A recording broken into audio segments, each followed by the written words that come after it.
সুপ্রিয় দর্শক, আসন্ন এই লোকসভা নির্বাচনের আবহে রাজ্যের শাসক দল তৃণমূল কংগ্রেস বিভিন্ন রকমের দুর্নীতি ইস্যুতে একেবারে জিরবার আপনারা সকলেই জানেন এবং তা নিয়ে প্রবল চিন্তায় রয়েছে বাংলার মুখ্যমন্ত্রী মমতা বন্দ্যোপাধ্যায়। আপনারা সকলেই জানেন ইতিমধ্যেই রাজ্যে কলকাতা হাইকোর্টের একটি মাত্র রায়ে 25 থেকে 26,000 যোগ্য অযোগ্য শিক্ষক শিক্ষিকার চাকরি বাতিল হয়ে গিয়েছে এবং হাইকোর্টের সেই রায়কে চ্যালেঞ্জ করে মুখ্যমন্ত্রী সুপ্রিম কোর্টের দ্বারস্থ হয়েছিল, সেখানেও গোহারা হেরেছে, জানিয়ে প্রবল চিন্তায় বাংলার মুখ্যমন্ত্রী। এই আবহে সন্দেশখালি কাণ্ড নিয়ে একেবারে বিস্ফোরক তথ্য সামনে চলে এসেছে, জানিয়ে একেবারে হুলুস্থুল কাণ্ড রাজ্য রাজনীতিতে। কি শেখ শাহজাহানের জমি ভেরি দখলের টাকা নাকি কালীঘাট পর্যন্ত পৌঁছে গেছে, এই রকম একটি গুরুত্বপূর্ণ তথ্য সামনে চলে এসেছে। এই আবহে কলকাতা হাইকোর্টে ইডির আধিকারিকরা দাবি করেছেন যে শেখ শাহজাহানের যে জমি ভেরি দখলের টাকা সেটা তো কালীঘাট পর্যন্ত পৌঁছেছে, এরকম একটি বিস্ফোরক তথ্য উঠে এসেছে এবং রাজ্যের 2 থেকে 3 জন হেভিওয়েট মন্ত্রী এই শেখ শাহজাহানের টাকার ভাগ পেয়েছে। কিন্তু তদন্তের বা নিরাপত্তার স্বার্থে এই 3 জন হেভিওয়েট নেতামন্ত্রীর নাম এখনও প্রকাশ করেনি কেন্দ্রীয় তদন্তকারী সংস্থার ইডি আধিকারিকরা। তবে এই 3 জনের নাম একেবারে বলে দিয়েছেন রাজ্যের বিরোধী দলনেতা শুভেন্দু অধিকারী। তো কোন 3 জনের নাম বিরোধী দলনেতা শুভেন্দু অধিকারী বলেছেন, রাজ্যের কোন 3 হেভিওয়েট মন্ত্রী, সেটা আমরা আজকে জানবো, সেই নামটা আপনাদেরকে জানাবো। এবং এই কালীঘাট পর্যন্ত কিভাবে শেখ শাহজাহানের টাকা পৌঁছে গেছে এবং কিসের ভিত্তিতে এই অভিযোগ করা হয়েছে সেটাই জানবো। তো খুবই গুরুত্বপূর্ণ আজকের এই প্রতিবেদন, আপনারা শেষ পর্যন্ত দেখলে এই বুঝতে পারবেন। তো চলুন দেরি না করে শুরু করা যাক। সম্প্রতি আদালতে পেশ করা ইডির লিখিত রিপোর্টে দাবি করা হয়েছে জমি ভেরি দখলের টাকা বেশ কয়েকজনের কাছে পাঠানো হয়েছে। সেই তালিকায় রাজ্যের 2 থেকে 3 জন হেভিওয়েট মন্ত্রীর নাম রয়েছে। এই কথা খোদ কেন্দ্রীয় তদন্তকারী সংস্থার ইডি আধিকারিকরা কলকাতা হাইকোর্টে জানিয়েছে। কিন্তু তদন্তের স্বার্থে সেই 3 জন হেভিওয়েটের নাম প্রকাশ করেনি কেন্দ্রীয় তদন্তকারী সংস্থার আধিকারিকরা। তবে সেই 3 জন মন্ত্রী কারা তা কিন্তু একেবারে বলে দিয়েছেন জনসমক্ষে রাজ্যের বিরোধী দলনেতা শুভেন্দু অধিকারী। 3 জন মন্ত্রীকে সেটা আমরা জানবো, তার আগে আপনারা প্রতিবেদনটি দেখুন। সোমবার শাহজাহান শেখের মামলার শুনানি ছিল, গত সোমবার। এদিন অবশ্যই সন্দেশখালির বেতাজ বাদশাহ শাহজাহান শেখের জামিনের আবেদন জানানো হয়নি। তার জামিনের আবেদন জানানো হয়েছিল যে তাকে জামিন দেওয়া হোক। এই আবহে ইডির একেবারে বিস্ফোরক দাবি। ইডির আইনজীবী সেখানে দাবি করেছেন শাহজাহানকে আরও জিজ্ঞাসাবাদের প্রয়োজন রয়েছে।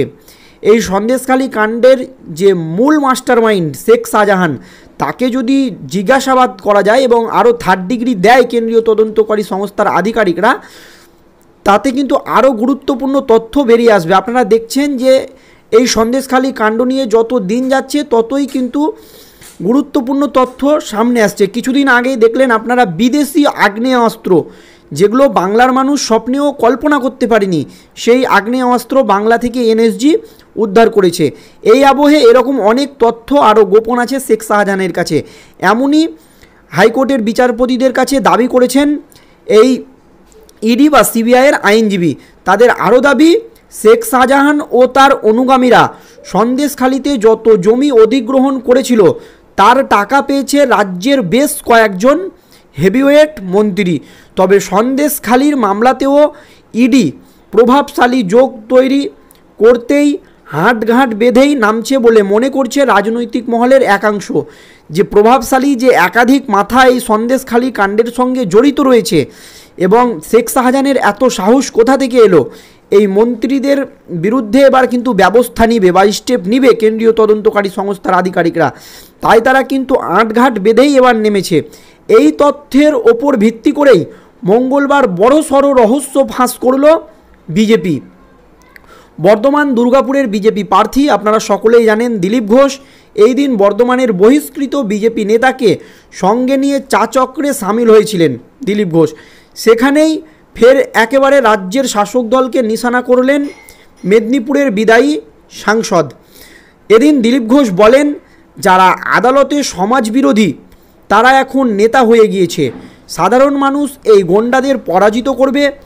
জনগণের মধ্যে উৎসাহ এসেছে, আতঙ্ক কেটে যাবে, জনতা দমাদম ভোট দেবে, আর ভোট হলেই এরা জেলে যাবে। এ কথা বলেছেন দিলীপ ঘোষ। এবং দিলীপ ঘোষ আরও বলেন, শাহজাহানের মতো নেতাদের ওপরেই তৃণমূল কংগ্রেস দাঁড়িয়ে রয়েছে, রাজ্য সরকার দাঁড়িয়ে রয়েছে। একেবারে বিস্ফোরক অভিযোগ। এই সকল স্তম্ভদের আদালত, সিবিআই, ইডি এবার ধরছে আর ভাঙছে। এরপরই মমতা বন্দ্যোপাধ্যায়ের ভিখারির দশা হবে বলে মন্তব্য করেন বিজেপি নেতা। এই প্রসঙ্গে দিলীপ ঘোষ বলেন, শুধু মন্ত্রী নয়, শাহজাহানের টাকা কালীঘাট অবধি পৌঁছে গেছে।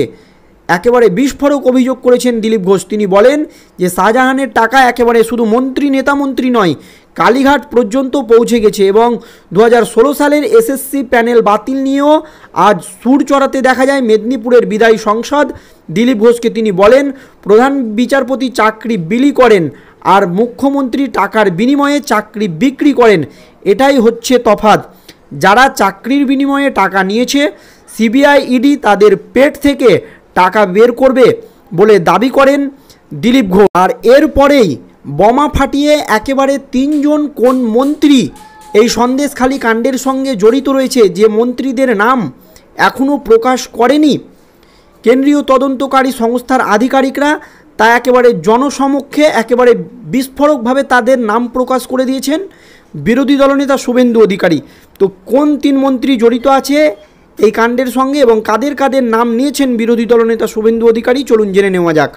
গতকাল বিরোধী দলনেতা শুভেন্দু অধিকারী বলেন, শাহজাহানের দুর্নীতির টাকা যেত 3 মন্ত্রীর কাছে, তাদের মধ্যে একজন জেলে রয়েছে, আরেকজন লম্বা বসিরহাটে ঘুরছেন, আর আরেকজন ব্যারাকপুরের প্রার্থী।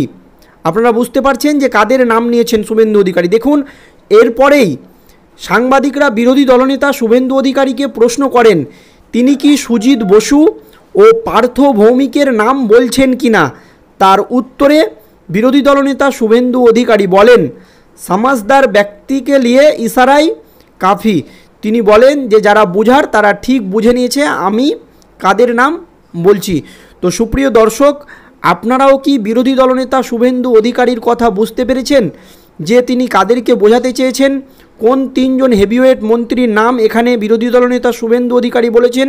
যদি বুঝতে পারেন, আপনাদের জন্যও যদি ইশারায় কাফি হয় বিরোধী দলনেতা শুভেন্দু অধিকারীর, তাহলে একটু আমাকে এই 3 জন মন্ত্রীর নাম কমেন্ট বক্সে লিখে জানাবেন। ধন্যবাদ।